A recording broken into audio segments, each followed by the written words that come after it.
Hello बच्चों, स्वागत है आप लोगों का। तो आज से मैं स्टार्ट करने जा रहा हूँ बच्चों आपके नीट के लिए।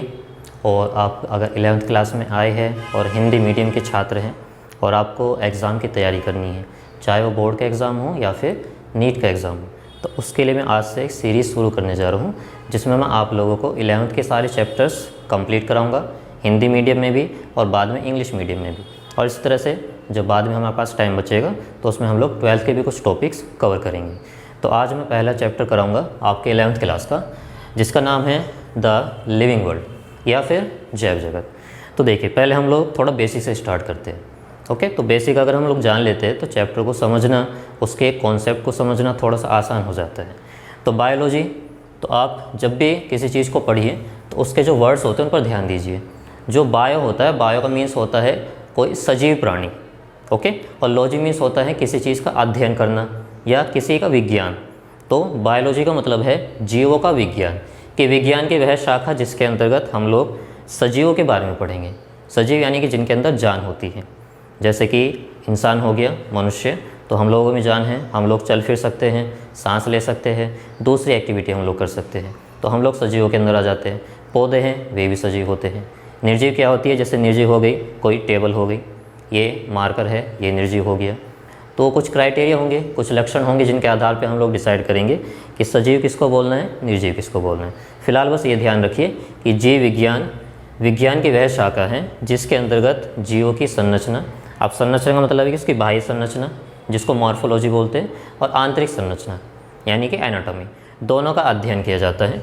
और उनका शरीर किस किस तरह से काम कर रहे हैं, कि वो सांस कैसे ले रहे हैं, वो जनन कैसे कर रहे हैं, या उनमें उत्सर्जन किस प्रकार से हो रहा है, इन सब के अध्ययन को सम्मिलित रूप से जीव विज्ञान कहा जाता है। ठीक है, तो जीव विज्ञान की वैसे बहुत सारी शाखाएं हैं, लेकिन दो मुख्य शाखाएं होती है जीव विज्ञान की। पहली जूलॉजी, जिसको हम लोग बोलते हैं जंतु विज्ञान, और दूसरी वनस्पति विज्ञान या बॉटनी। तो जूलॉजी के अंदर हम अध्ययन करते हैं जंतुओं का। अब जंतुओं में वे आ जाते हैं जैसे कि हम लोग हैं, तो हम लोग भी एक तरह के जंतु ही हैं, कि हम लोग जो है चल फिर सकते हैं, इधर उधर जा सकते हैं। पर इसका मतलब ये नहीं कि हर कोई जीवधारी जो चल सकता है या फिर जो अपनी जगह पे सीमित है तो उसको हम लोग जंतु नहीं बोलेंगे। जैसे कि एक हाइड्रा होता है जो समुद्र में पाया जाता है, तो वो चल नहीं सकता है लेकिन वो जंतु हैं। तो जंतु और पादप, वो बाद में अंतर देख लेंगे हम लोग कि क्या क्या अंतर होते हैं। तो जूलॉजी में हम लोग अध्ययन करेंगे जंतुओं के बारे में, एनिमल्स के बारे में। तो एनिमल्स में इंसान हो गया या फिर चिड़िया वगैरह, पक्षी वगैरह हो गए, पौधे हो गए, अमीबा हो गया, हाइड्रा हो गया, ये सारे जंतु कहलाते हैं। और दूसरा आता है वनस्पति विज्ञान या फिर बॉटनी। इसमें हम लोगों को पढ़ना होता है पौधों के बारे में। तो जितने भी पौधे दुनिया में पाए जाते हैं उन सब का इसमें अध्ययन करते हैं। पौधों में जैसे कि आपके ब्रायोफाइट्स हो गए, टेरिडोफाइट्स हो गए, और अनावर्तबीजी पौधे हो गए, आवर्तबीजी पौधे हो गए। तो इन सब का अध्ययन किया जाता है वनस्पति विज्ञान के अंदर। इनकी शारीरिक संरचना भी पढ़ी जाती है, बाह्य संरचना और आंतरिक संरचना का भी अध्ययन करते हैं। अब यहाँ पे 2 पॉइंट इंपॉर्टेंट जो हैं वो आपको ध्यान रखने हैं। आपकी एनसीईआरटी में तो मेंशन नहीं है, पर फिर भी आपको पता होना चाहिए। अगर आप कोई दूसरा कॉम्पिटिटिव एग्ज़ाम क्या सोच रहे हैं, जैसे एसएससी वगैरह का सोच रहे हैं, तो वहाँ पे इन दोनों में से क्वेश्चन आ सकता है कि बताइए जीव विज्ञान के जनक कौन हैं या वनस्पति विज्ञान के जनक कौन हैं। तो अरस्तु, इनको इंग्लिश में बोलते हैं एरिस्टोटल, इनको जीव विज्ञान यानी कि बायोलॉजी और जंतु विज्ञान जूलॉजी दोनों के जनक माना जाता है। तो इन्होंने बहुत ज़्यादा काम किया था जीव विज्ञान के ऊपर भी, जंतु विज्ञान के ऊपर भी। दूसरे हैं थियोफ्रास्टस, जिनको वनस्पति विज्ञान या बॉटनी के जनक माना जाता है। तो इन्होंने वनस्पति के क्षेत्र में काफ़ी ज़्यादा कार्य किए थे, इसलिए इनको वनस्पति विज्ञान का जनक मानते हैं। तो इसको नोट करिए बच्चों, फिर अगला टॉपिक पढ़ते हैं।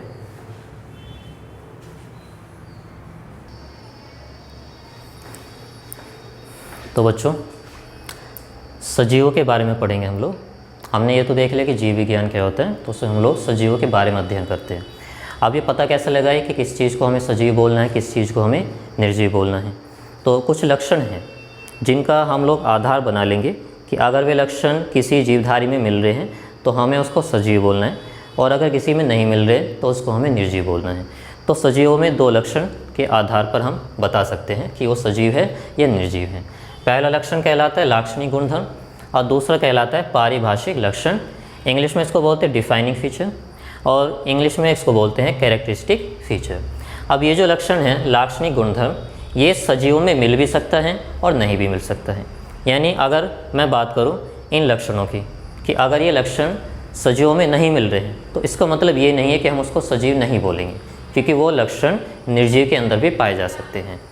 इसके अलावा ये लक्षण सजीवों में भी मिल सकते हैं और नहीं भी मिल सकते हैं, दोनों में से कोई एक हो सकता है।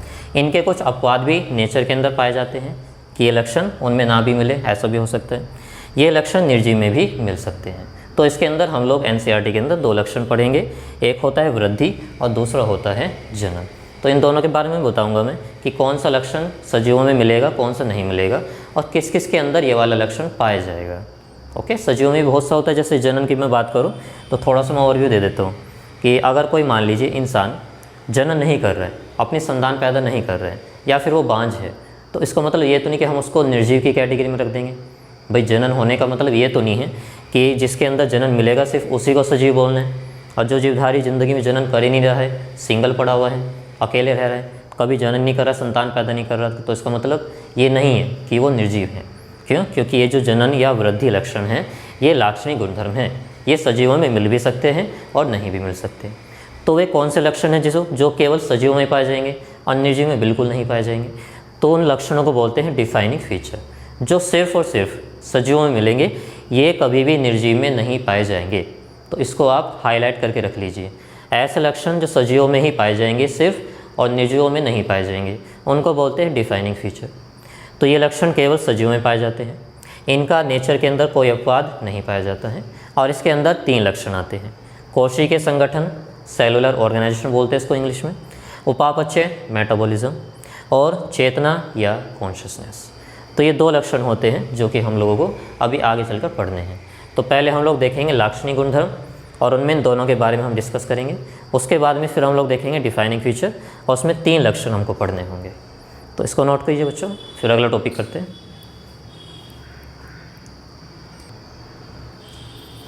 तो बच्चों पहले हम लोग देखेंगे लाक्षणिक गुणधर्म, यानी कि जो सजीवों में मिल भी सकते हैं और नहीं भी मिल सकते हैं। तो पहला लक्षण वृद्धि या ग्रोथ। अब ग्रोथ की बहुत सारी परिभाषाएं हैं। मान लीजिए कोई इंसान है, उसकी हाइट बढ़ रही है तो लंबाई बढ़ रही है तो उसको भी ग्रोथ बोल दिया जाता है, या फिर उसका वेट बढ़ रहा है तो भी उसको ग्रोथ बोल सकते हैं, या फिर उसकी कोशिकाओं की संख्या में वृद्धि हो रही है तो भी उसको वृद्धि बोल देते हैं, या फिर वो ज़्यादा आयतन को घेर रहा है, पहले मान लीजिए कम आयतन घेर रहा था उसके बाद वो ज़्यादा घेर रहा है तो भी हम उसको वृद्धि बोल देते हैं। तो ये चारों परिभाषाएं वृद्धि की कहलाती हैं: आकार का बढ़ना, संख्या का बढ़ना, द्रव्यमान का बढ़ना या फिर आयतन का बढ़ना, इन चारों को बोलते हैं वृद्धि। अब वृद्धि होती है 2 प्रकार की, एक जो आपके शरीर के अंदर चल रही है जिसको बोलते हैं आंतरिक वृद्धि, और एक जो शरीर पर आपको बाहर से दिखाई देती है, जैसे लंबाई का बढ़ना, या कोई बॉडी बिल्डर है तो अपनी मसल्स की ग्रोथ करा रहा है तो वहाँ पे उसकी मांसपेशियों का वृद्धि हो रही है तो उसको हम लोग बाह्य वृद्धि कहते हैं। ऐसी वृद्धि जो बाहर से देख के बताई जा सके उसको बाह्य वृद्धि कहेंगे, और जो वृद्धि जीवधारी के शरीर के अंदर चल रही होती है उसको आंतरिक वृद्धि कहते हैं। अब इसका अपवाद क्या है? अपवाद ये है कि ऐसा बोला जा रहा है कि जो माउंट एवरेस्ट है, दुनिया का सबसे बड़ा जो पहाड़ है, उसकी लंबाई हर साल लगभग 1 इंच के आसपास बढ़ रही है, तो उसमें वृद्धि मिल रही है। अब इसका मतलब ये है क्या कि अगर वो पहाड़ है और उसमें वृद्धि मिल रही है तो क्या हम उसको एक सजीव मान सकते हैं? बिल्कुल नहीं मान सकते। क्यों? क्योंकि वो जो वृद्धि है वो उसके शरीर के अंदर से कोई सिग्नल नहीं आ रहा है कि उसकी वजह से वृद्धि हो रही है, उसका साइज़ बढ़ रहा है। वो वृद्धि हुई कैसे होगी? समझ लेते हैं इसको। मान लीजिए पहाड़ है कोई, ठीक, इसके आसपास हवा चल रही है काफ़ी तेज़ी से।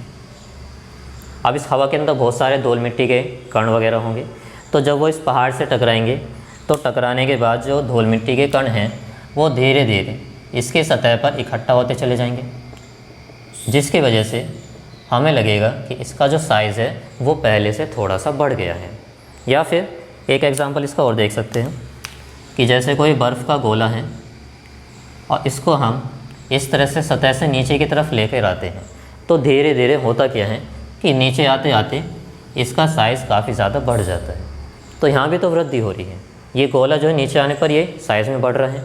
इसके अलावा जो पहाड़ है या रेत का टीला होता है तो उसका भी साइज़ बढ़ रहा है, तो यहाँ तो इनके अंदर वृद्धि पाई जा रही है। तो इसका मतलब मुझे बर्फ़ के गोले को भी सजीव बोल देना चाहिए और इस पर्वत को भी मुझे सजीव बोल देना चाहिए, जो रेत के टीले होते हैं उनको भी सजीव बोल देना चाहिए। नहीं, ऐसा नहीं है, क्योंकि ये जो वृद्धि हो रही है, आप खुद ही सोचिए, ये जो वृद्धि है ये बाह्य कणों के इकट्ठा होने की वजह से हुई है।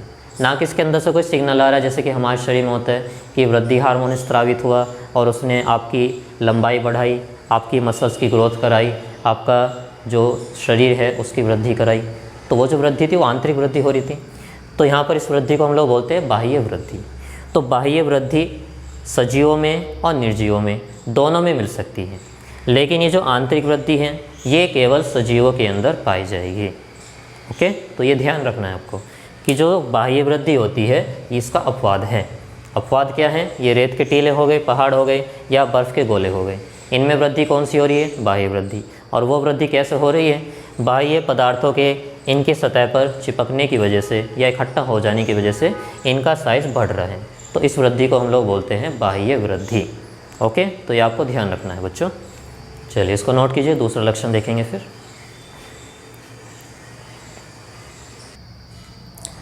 तो बच्चों अगला लक्षण देखते हैं, जनन या फिर रिप्रोडक्शन। तो रिप्रोडक्शन का मतलब होता है,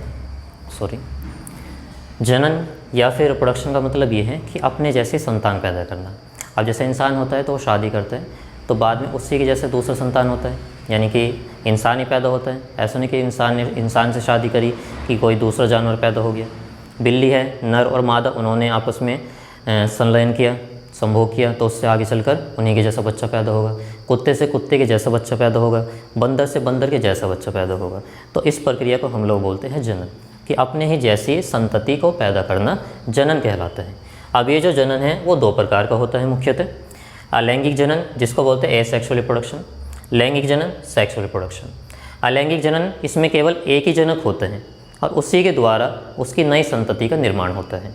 ये ज़्यादातर पाया जाता है निम्न कोटि के जीवधारी में, जैसे कि जीवाणु हो गया, अमीबा हो गया, पैरामीशियम हो गया, या पादपों के अंदर भी पाया जाता है। मान लीजिए कोई पादप है, आपने जैसे हम गुलाब की कलम लगाते हैं तो उसमें क्या करते हैं, गुलाब की छोटी सी डंडी तोड़ ली जाएगी, उसको नीचे से नुकीला करके ज़मीन के अंदर गाड़ दिया जाता है, तो उसी से फिर धीरे धीरे पत्तियाँ लगने लगती है, फिर फूल लग जाता है और फिर से एक नया पौधा बन जाता है। तो यहाँ पर हमने एक ही जनक के द्वारा नई संतान पैदा करी है। या फिर अमीबा की अगर मैं बात करूँ तो अमीबा को एक अमर प्राणी माना जाता है। अमर प्राणी का मतलब ये है कि इसमें हमारे समान नेचुरल डेथ नहीं होती है कि हम लोग पहले बुढ़ापा आता है, फिर बुढ़ापा आने के बाद धीरे धीरे हमारा शरीर काम करना बंद कर देता है और फिर हमारी मृत्यु हो जाती है। इसको भी बुढ़ापा आता है, लेकिन बुढ़ापा आने के टाइम पर ये मरता नहीं है। ये क्या करता है, ये अपने आप को विभाजित करके दो अपने ही जैसे छोटे छोटे से बच्चे अमीबा बना देता है। तो यहाँ पर एक ही जनक से दो संतान बन रही है जो कि बिल्कुल इसी के जैसी होती है। इन संतान को एक दूसरे के क्लोन माना जाता है। क्लोन यानी कि हूबहू बिल्कुल इसी के जैसी कॉपी, जैसे मेरे जैसी कोई दूसरी कॉपी बन जाए तो उसको क्लोन बोला जाएगा। तो ये अलैंगिक जनन कहलाता है। किस किस में पाया जाएगा? निम्न कोटि के जीवधारी, जीवाणु, अमीबा, पैरामीशियम या पादपों में। दूसरा होता है लैंगिक जनन, जहाँ पर दो जनक के द्वारा संतान की उत्पत्ति होती है, यानी कि एक नर होता है, दूसरा मादा होता है। जैसे इंसानों में कि एक औरत है और एक पुरुष है, उनकी शादी होगी, उनके बीच निषेचन होगा, फिर उससे संतान पैदा होगी। तो यहाँ पर हम इसको जनन को बोलते हैं लैंगिक जनन। ये पाया जाएगा उच्च कोटि के जीवधारियों में, जैसे कि पौधे हो गए, मनुष्य हो गया या जंतु हो गए। ठीक, अब अपवाद क्या है इनके? देखिए, मैंने यहाँ पर बोला था कि लाक्षणिक गुणधर्म ऐसे है कि वो सजीवों में मिल भी सकते हैं, नहीं भी मिल सकते हैं। अब कोई इंसान है, मान लीजिए उसने ज़िंदगी भर शादी ही नहीं की, तो ज़िंदगी भर उसने बच्चे पैदा नहीं किए, जनन नहीं किया, तो अब इसका मतलब ये तो नहीं कि मैं उसको उठाकर निर्जीव की कैटेगरी में रख दूंगा कि नहीं भाई तुमसे सजीव होने का अधिकार छीन लिया गया है, तो आज से निर्जीव की कैटेगरी में हो, तो तुम निर्जीव में ही पड़े रहोगे। ऐसा नहीं है भाई, क्योंकि हम एक लक्षण के आधार पर नहीं बता सकते हैं कि वो जीवधारी सजीव हैं या फिर निर्जीव हैं। जैसे वृद्धि का मैंने बताया था कि वृद्धि जो बाह्य वाली है वो सजीव में भी मिल सकती है, निर्जीव में भी मिल सकती है। इसी प्रकार से जनन, हर व्यक्ति के अंदर जनन नहीं पाया जाता है। तो कौन कौन से ऐसी चीज़ें हैं जिनमें जनन नहीं पाया जाता है या ज़िंदगी भर संतान ही पैदा नहीं करते हैं? तो इसमें आ जाते हैं बांझ व्यक्ति, इसमें पुरुष भी आ सकता है, स्त्री भी आ सकता है, जो संतान पैदा नहीं कर सकती। इसके अलावा मधुमक्खी के छत्ते में मिलने वाली श्रमिक मधुमक्खियाँ, ये भी जनन नहीं कर सकती हैं, तो ये स्टेराइल होती है, बांझ होती है। खच्चर हो गया, जो कि घोड़े और गधे के बीच में क्रॉस से बनाया जाता है, तो इसका यूज़ किया जाता है पहाड़ों पर चढ़ने में, तो लोग इसके ऊपर बैठ जाते हैं, फिर वे पहाड़ों के ऊपर चढ़ता है ये। इसके अलावा क्लाइनफेल्टर सिंड्रोम, ये किन्नर लोग होते हैं जिनमें XXY होता है, तो ये होते तो नर हैं लेकिन इनके अंदर कुछ मादा वाले लक्षण आ जाते हैं, जैसे स्तन ग्रंथि का ज़्यादा विकसित हो जाना, तो ये सब लक्षण पाए जाते हैं। हाँ, लेकिन ये संतान पैदा नहीं कर सकते, तो इनमें जनन नहीं होगा। इसके अलावा टर्नर सिंड्रोम, ये एक महिला होती है लेकिन इसके अंदर 2 X गुणसूत्र ना मिलकर सिर्फ एक ही मिलता है, तो ये भी स्टेराइल या बांझ होती है और ये संतान पैदा नहीं कर सकती है। अब इसका मतलब ये नहीं कि इन सभी के अंदर अगर जनन नहीं मिल रहा है तो मैं इनको निर्जीव बोल दूंगा। क्यों? क्योंकि जनन कैसा लक्षण है? लाक्षणिक गुणधर्म है, और लाक्षणिक गुणधर्म वे है जो सजीवों में मिल भी सकते हैं और नहीं भी मिल सकते हैं। ओके बच्चों, नोट कीजिए इसको।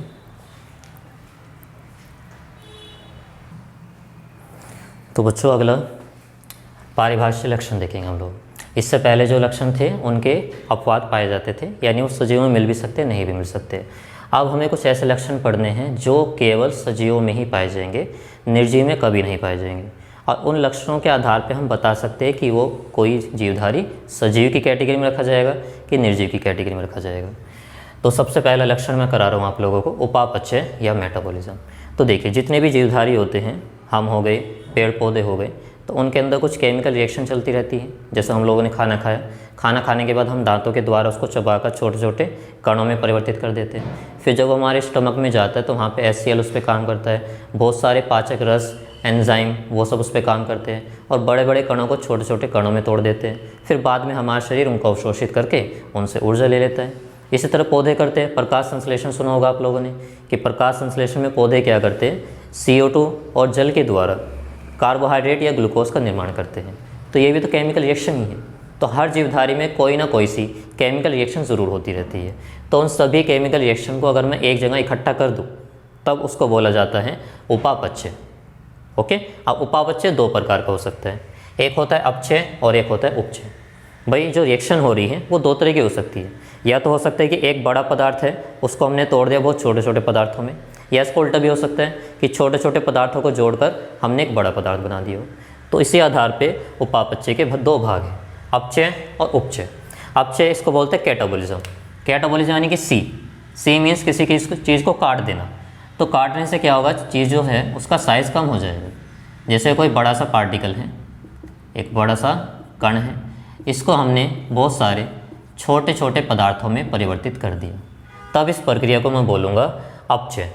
अब इसमें एग्जाम्पल क्या आता है? एग्जाम्पल आ जाता है कि जो हम लोग पाचन होता है हमारे अंदर, तो भोजन का बड़ा सा एक टुकड़ा खाया हमने, फिर दांतों द्वारा और ज़्यादा छोटा किया, फिर अंदर जाएगा तो उस पर पाचक रस, पाचक एंजाइम वो काम करेंगे और उसको और भी ज़्यादा छोटे कणों में कन्वर्ट कर देंगे या परिवर्तित कर देंगे, तो उसको हम लोग बोलेंगे अपचय। दूसरा है उपचय। इसमें बिल्कुल उल्टा करना है। उपचय में क्या करेंगे? हम छोटे छोटे पदार्थों को जोड़कर एक बड़ा पदार्थ बना देंगे, तो ये प्रक्रिया कहलाती है उपचय।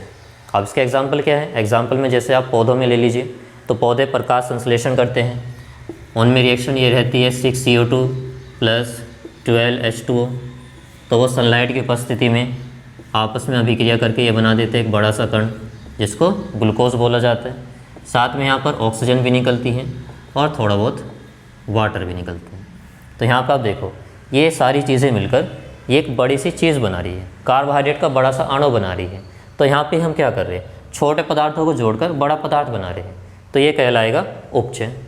या फिर जैसे बहुत सारे एमिनो अम्ल होते हैं बच्चों, जैसे प्रोटीन जो है, प्रोटीन की इकाई होती है एमिनो अम्ल। तो जब हम एमिनो अम्ल को इकट्ठा करते चले जाएंगे तो जो बड़ी सी एक चेन बनेगी उसको हम लोग बोलते हैं प्रोटीन। तो वो भी कैसी अभिक्रिया होगी? एनाबॉलिज्म या फिर उपचय अभिक्रिया। तो मेरे को बताइए भाई, अगर कोई जीवधारी है, खुद सोचिए कि अगर कोई जीवधारी है और वो लगातार वृद्धि करता हुआ जा रहा है, वृद्धि हो रही है उसमें, तो उसमें कौन सी चीज़ें ज़्यादा हो रही होगी? बनने वाली चीज़ें या टूटने वाली चीज़ें? खुद से सोचिए। अगर आपको एक बड़ी सी बिल्डिंग खड़ी करनी है तो आपको चीज़ों को तोड़ना पड़ेगा या फिर छोटी छोटी चीज़ों को जोड़कर बड़ी चीज़ बनानी है, तो क्या करोगे वहाँ पे?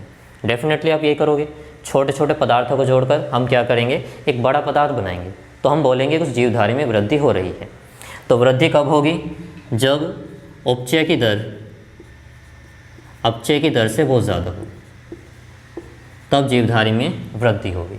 तो वृद्धि कब नहीं होगी? या फिर बुढ़ापा जैसा हमें आ जाता है। तो बुढ़ापा कब आता है? बुढ़ापा तब आता है जब हमारे अंदर टूटने वाली चीज़ें ज़्यादा चल रही होती है, यानी कि अपचय ज़्यादा हो रहा होता है और बनने वाली चीज़ें कम बन रही होती है, तो उपचय की दर कम रहती है। तब उस टाइम पे क्या होगा, बुढ़ापा आएगा। तो इसको ग्रोथ बोलते हैं और इसको डी ग्रोथ बोलते हैं। ओके बच्चों, तो जिस जीवधारी में मेटाबॉलिज्म मिलेगा वो सजीव है, जिसमें नहीं मिलेगा वो निर्जीव है। अब यहाँ पे एक नीट में क्वेश्चन आता है आपके। क्वेश्चन क्या है, ध्यान से देखिए कि अगर मैं लैब के अंदर मैं क्या करा रहा हूँ, एक केमिकल रिएक्शन करा रहा हूँ, कोई रासायनिक अभिक्रिया करा, तो मुझे बताइए इस रासायनिक अभिक्रिया को इन चारों ऑप्शन में से क्या बोला जाएगा। क्या मैं इसको लिविंग बीइंग बोलूँगा, यानी सजीव प्राणी। दूसरा, क्या मैं इसको लिविंग रिएक्शन बोलूँगा, सजीव अभिक्रिया, लिविंग रिएक्शन। क्या मैं इसको दोनों बोलूँगा, या फिर कोई नहीं।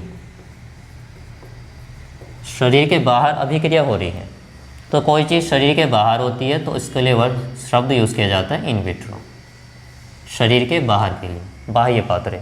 और शरीर के अंदर होता है तो उसको इन विवो बोलते हैं।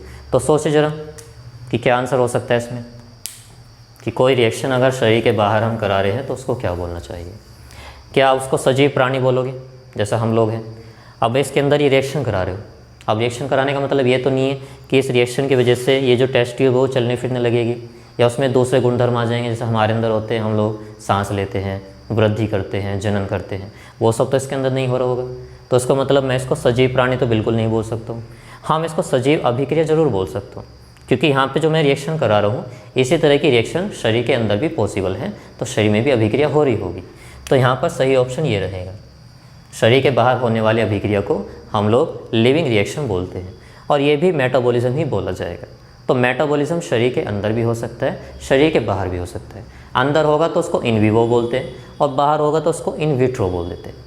अंदर हो रहा है तो इन विवो यानी कि स्वपात्र, और बाहर हो रहा है तो बाह्य पात्र उसको बोलते हैं। ओके बच्चों, नोट कीजिए इसको।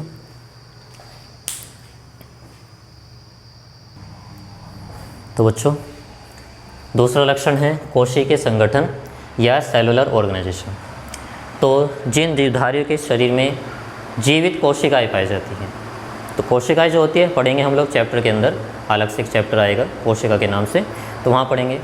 तो कोशिका जो होती है किसी भी जीवधारी की संरचनात्मक और क्रियात्मक इकाई होती है। जैसे कोई बिल्डिंग होती है तो वो सबसे छोटी छोटी ईंटों से बना होता है। जब ईंटों को हम एक के ऊपर एक रखते चले जाते हैं तो उससे पूरा घर बन जाता है। तो इसी तरह से हमारा जो पूरा शरीर है उसकी सबसे छोटी जो इकाई है वो कोशिका होती है। तो जिस जीवधारी में कोशिका पाई जाएगी उसको हम लोग सजीव बोलेंगे, जिसमें नहीं है वो निर्जीव की कैटेगरी में आएगा। अब कोशिकाओं की संख्या के आधार पर दो तरह के जीवधारी होते हैं। एक कोशिकीय जीवधारी जिनमें शरीर में केवल एक ही कोशिका होती है और वही कोशिका शरीर के सारे काम करती है, यानी कि वही जनन करेगी, वही शोषण का काम करेगी, वही वृद्धि करेगी, वही उत्सर्जन करेगी। तो एक ही कोशिका द्वारा सारे कार्य होने हैं।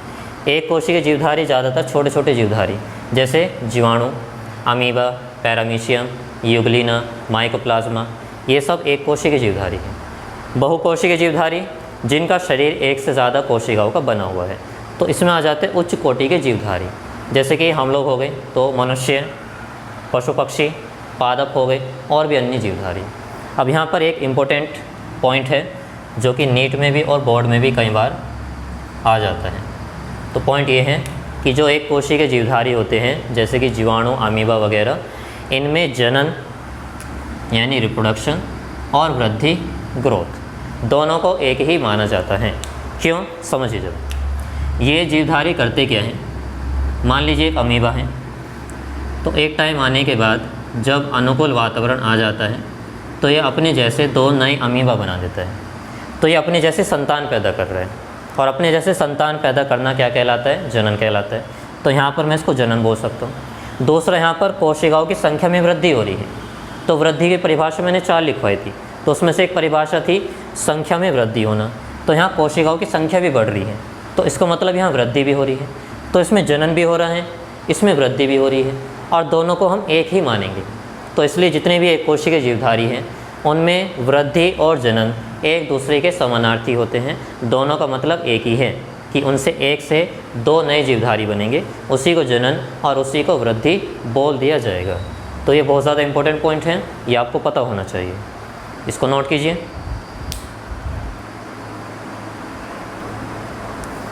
तो बच्चों तीसरा लक्षण है चेतना या कॉन्शियसनेस। इसका मतलब ये होता है कि हमारे बाहर जो भी चल रहा है उसके प्रति हमें पता है कि बाहर चल क्या रहा है। यानी जैसे अभी बाहर का मौसम है कि बाहर का मौसम में भी बारिश आने वाली है तो ये हमें पता है, या बहुत ज़्यादा सर्दी पड़ रही है तो हमें पता चल जाता है, बहुत ज़्यादा गर्मी हो रही है तो हमें पता चल जाता है। तो ये सारी चीज़ें, इन सारी चीज़ों को हम लोग मिला के बोलते हैं कि चेतना, कि कोई जीवधारी अगर बाहर के वातावरण के प्रति सचेत है, उनके प्रति रेस्पॉन्ड कर रहा है, अपनी कोई प्रतिक्रिया दे रहा है उनके प्रति। जैसे कि बहुत ज़्यादा गर्मी होती है तो हम लोग क्या करने लगते हैं, हम लोग खुद को हवा करते हैं, हमें पसीना आने लगता है, तो ये प्रतिक्रिया है, ये रेस्पॉन्स है।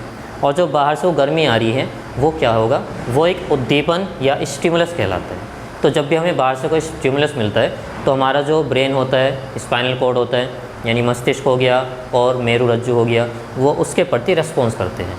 ठीक, तो जिन जीवधारियों में चेतना पाई जाएगी उसको सजीव बोला जाएगा, जिसमें नहीं है उसको निर्जीव बोला जाएगा। तो एक छोटे से अमीबा या जीवाणु में भी मिलती है कि जब हम उनको टच करते हैं नुकीली चीज़ के द्वारा तो उसके प्रति प्रतिक्रिया देते हैं, यानी उनके अंदर सेंसिटिविटी भी पाई जाती है। इसके अलावा एक बात और, केवल मानव के अंदर स्व चेतना पाई जाती है। अब चेतना तो हमने समझ लिया कि बाहर से कोई भी उद्दीपन आ रहा है तो उसके प्रति रेस्पॉन्स देना। अभी स्वचेतना क्या है, स्वचेतना इंसानों में पाई जाती है। इंसान जो होते हैं उनके अंदर लालच भरा होता है अभी, कि अपने से दूसरे दोस्त को देखा कि हमने 12th एक साथ की थी लेकिन उसकी अच्छी रैंक आई है नीट में, तो अब वो अच्छे मेडिकल कॉलेज से MBBS कर रहे हैं, और मैं जो हूँ मैं अभी तक वहीं पर रुका हुआ, मैं 12th ही कर भी, मैंने सिर्फ 12th ही करी है और उससे आगे मैं बढ़ नहीं पाया। तो हमारे अंदर एक लालच पैदा हो जाता है, हम उस बंदे से जलने लगते हैं, हमें ईर्ष्या हो जाती है। तो ये सब क्या है, ये हमारे अंदर चल रहा है। तो इन सबको बोला जाता है स्वचेतना, कि हमारे अंदर जो भी हो रहा है हमें उसके प्रति भी जागरूक है, साथ में जो बाहर चल रहा है हम उसके प्रति भी जागरूक है, तो हमारे अंदर स्वचेतना भी पाई जाती है। तो दुनिया में केवल इंसान ही एकमात्र ऐसा जीवधारी है जिसमें ईर्ष्या होती है, जिसमें लालच होता है। हालांकि लालच दूसरे जानवरों में भी पाया जाता है, लेकिन ज़्यादातर इंसान के अंदर जो लालच है वो एक हद से ज़्यादा बढ़ चुका है। आजकल हम लोग जानवर से भी बदतर हो चुके हैं। ओके बच्चों, चलिए खैर छोड़िए। तो ये मैंने करा दिया आपको पारिभाषिक लक्षण। तो एक बार फिर से रिकैप कर लेते हैं। सजीवों के अंदर दो तरह के लक्षण मिलेंगे, एक को बोलेंगे लाक्षणिक गुणधर्म, दूसरा पारिभाषिक गुणधर्म। लाक्षणिक गुणधर्म में दो आते हैं, वृद्धि और जनन। लाक्षणिक गुणधर्म सजीवों में मिल भी सकते हैं और नहीं भी मिल सकते हैं, जबकि पारिभाषिक गुणधर्म में 3 लक्षण आते हैं, एक कोशिका संगठन, उपापचय, और तीसरा जो मैंने अभी बताया चेतना। ये सिर्फ और सिर्फ सजीवों में पाए जाएंगे, निर्जीव में नहीं पाए जाएंगे। अब आपके NCERT में क्वेश्चन दे रखा है कि मान लीजिए कोई बंदा कोमा में चला गया है, तो कोमा में जब वो चला जाता है तो बिल्कुल ऐसे सुस्त पड़ा रहता है, उसको वो कुछ भी चीज़ें नहीं कर रहा होता है, उसको ग्लूकोज भी बाहर से चढ़ाया जाता है, वेंटिलेशन पर उसको रखा जाता है। तो अब इसका मतलब ये नहीं कि वो मर गया है, वही उसके अंदर दूसरी चीज़ें भी तो हो रही है, वो सांस ले रहा है, उसके शरीर में वृद्धि भी हो रही होगी, उसमें उपापचय भी मिल रहा है। तो सिर्फ एक लक्षण के आधार पर हम कभी नहीं बताएंगे कि वो सजीव है या फिर निर्जीव है। ठीक है बच्चों, तो आज के लेक्चर ख़त्म होते हैं। आप लोगों को धन्यवाद। तो आपको अगर वीडियो अच्छी लगी हो तो इसको लाइक कीजिएगा और मेरे को बताइएगा कि मुझे किस और टॉपिक पे वीडियो लानी है, तो मैं कोशिश करूँगा हर एक टॉपिक को कवर करने की।